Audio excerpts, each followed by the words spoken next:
Hey everybody. Hey, I'm going to re-record a session. I just went live, but I don't have enough bandwidth to really do it properly. The video is really choppy and stuff, so I'm going to re-record.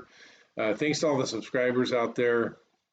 Tom Mesker, Justin Neff, Wan Chi. I'm not going to try your last name, Wan Chi, but thanks for coming up. I translated it using Google Translate, so hopefully I got that right, Wan Chi. But Squad 46, Daniel Wilmarth, Jocko Dog 1, Peter Marshall, Jacob Velasquez, Frozen Ghost, great name, Frozen Ghost. Welcome aboard.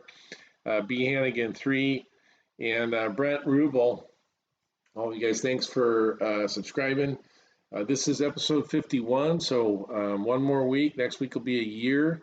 No, we won't be live next week for sure. Next week I'll be on an airplane during this time, so I'll be on my way back from Firehouse Expo. So if you're at Firehouse Expo, say hi. I'll be teaching a workshop on for some Chiefs training, how to develop it, how to deliver it, in order to help our chief officers be the best that they can be. Excuse me. All right, so Freedom to Film, that's who made this video, posted online. There's a link in the show notes, so go check them out if you want to. Appreciate them putting this up, and appreciate people out there not only taking the video, but also taking the time to post it and make it available. South Bend, Indiana Fire Departments, who we're going to be watching, and we're pre-arrival, and we're going to see a few things right away. So let's get this video rolling. And one thing I want to point out right away is what's going on with the fire dynamics here, right? We have bidirectional flow at the door, 100% exhaust on this Delta window, right? And so the fire is, right now, it's vent limited, right? We have all this fuel because this fire is vent limited. And even though that front door is open, there's more heat and more fuel being produced than the oxygen available, so you're not getting a clean burn. Right, even coming out this window where you have a ton of fire, you still have a fair amount of fuel. Smoke is fuel, so a fair amount of fuel left over.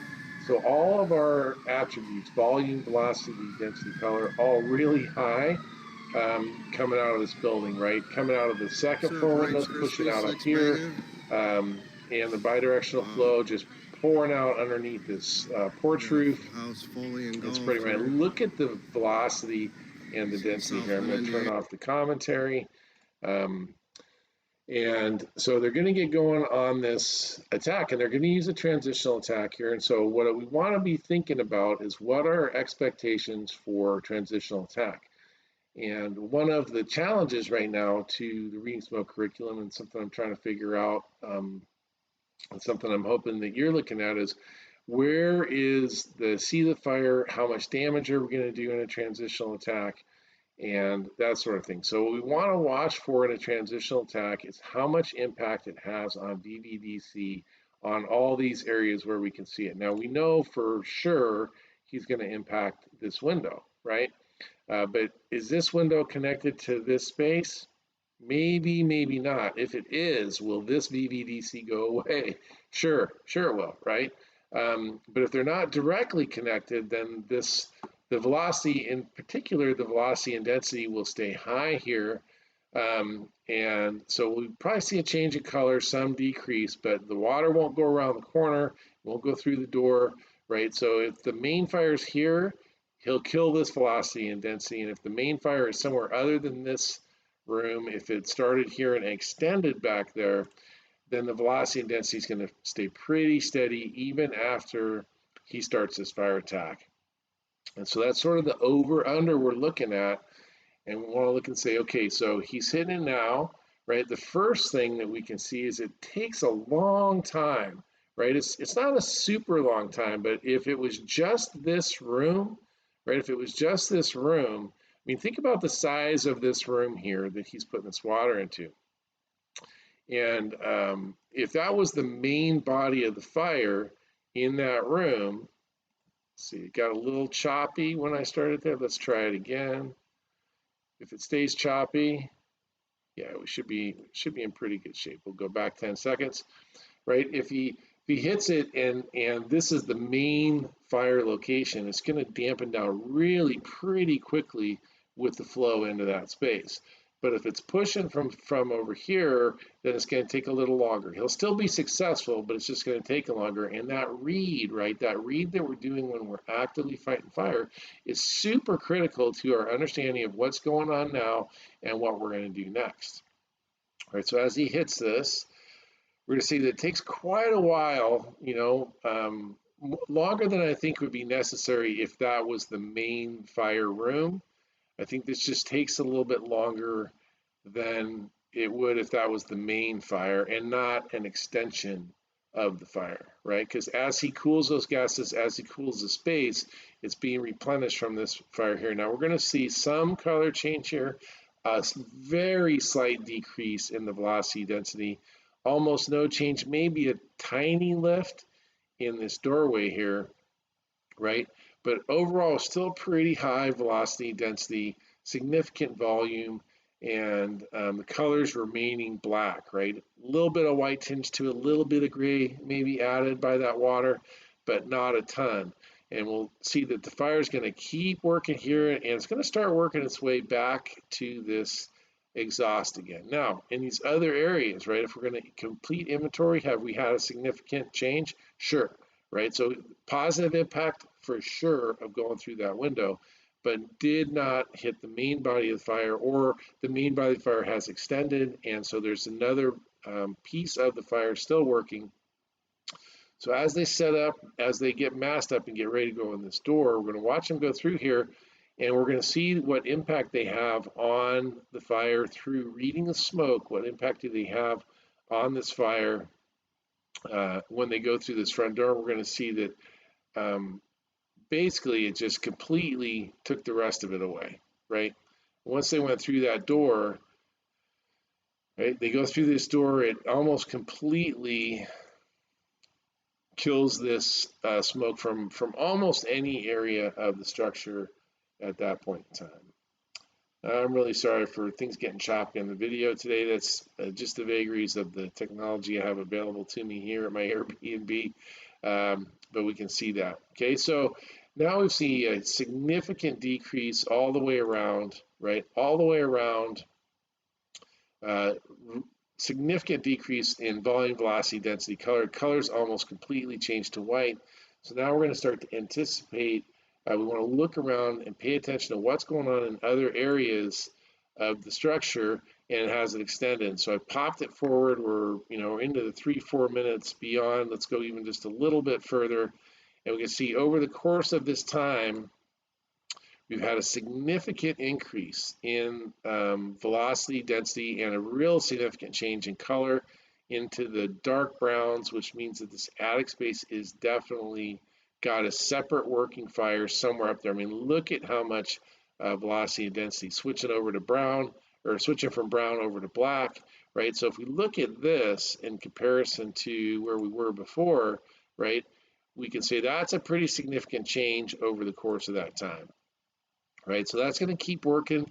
They're going to go up to the roof here and cut this open. I'm sure that they're stretching lines and finishing their searches and doing all that stuff at the same time, right? We want to think about, though, what are the avenues? How did that fire get from here on floor 1 to into this attic space? And could it come up through the inside of the building? Sure, right? It could also go up through one of the truss joists, right, in between the the stud, right? In the stud bay, could be running up from one of these spaces. And the most likely, because we have the highest heat at this exit point, the most likely place is somewhere in this wall, but it could be in this front wall, or it could even be in the back, depending on how much that fire extended in there.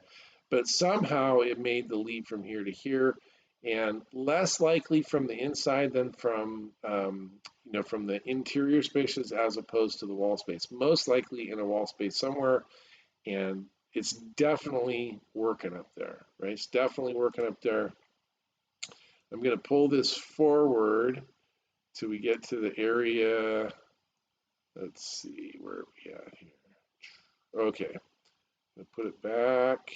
All right, here we go. So we're right on the cusp of when they're going to open this roof, and we're going to see a significant change. And I want you to notice here, both here and here, right? So we expect that when they vent the roof that we're going to get a change in the ventilation flow path, right? That the fire gases should exhaust out of that big open hole and maybe start being intakes elsewhere. And in fact, we do get a really nice big push when they open the roof there. And notice that it takes a little bit of time, but it does clear this smoke up here. But notice that even the color and stuff here goes away, but not as much from this base over here, right? And so um, the way I read that is that this is the most likely place where you have the wall fire. We can see it took it away right now, but this is going to start coming back over the course of time, right? We just keep having this smoke where this is not clean, pristine, dissipating, right? So notice it's not dissipating. We continue to have the smoke in here. And in fact, if we looked at this with an imager, we'd probably see a line. Certainly inside, you'd see a line of heat going up this wall somewhere. So that vent hole really, it took the smoke away from these other areas of the attic, but not from here, right? So as I'm planning to get people in there to do overhaul and stuff, I definitely would be pointing this out. Right? I'd say, grab a company out and say, hey, see that? I want you to go in there. I want you to open that wall, that sort of stuff, right? Because I can see that we still have a problem over in the space. And that doesn't even count like doing the searches and all that other stuff, right? All that stuff's got to be done. We're just talking here about making sure that when we're reading the smoke, we understand what's going on, what we think is going to happen, what does happen, and then how do we keep adjusting our tactics and our strategy to best impact the citizens we serve, right? So that's it for this week. Next week will be 1 year. We'll see about what that's going to be. I haven't figured out that yet. Thanks for all the new subscribers, and if you're new to the channel, please like and subscribe.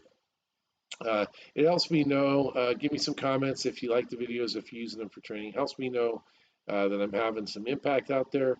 Other than that, be out teaching a lot in the next couple of months. So if you're in Texas, if you're in California, if you're in Sequim, Washington, I'm going to be out there teaching and hope to see you out there. So thanks for being here.